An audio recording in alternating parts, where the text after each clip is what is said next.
Bob Barker in town for what just might be one of the biggest local pet adoptions in history. 3 elephants on an international journey find a brand new home, and they found it at an animal sanctuary in San Andreas, a place where animals that have performed in front of crowds their entire life have a little bit of time for themselves, a well-earned elephant-sized retirement.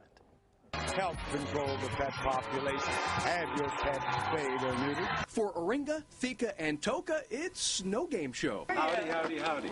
Apparently, the price was right for these 3 elephants because Bob Barker funded their trip from a Canada zoo to the Performing Animal Welfare Society, or PAWS, in San Andreas, and it's a good thing he did. We've taken elephants from the circus, which is actually our arch enemy, as many of you know, but we've never had a situation like this. He's talking about a total lack of cooperation between the zoo the elephants came from and PAWS, so when Mr. Barker got word of that... I had a lump in my throat, I had tears in my eyes.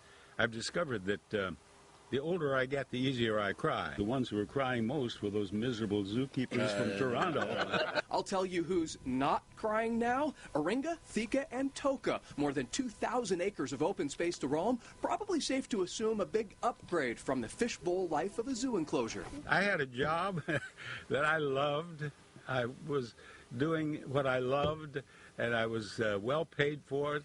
And now I'm spending my money. I intend to die broke. And if the phrase having the memory of an elephant holds true, There's no perfect situation for elephants in captivity. that won't matter because the golden years for these new arrivals will be as golden as the man who brought them here.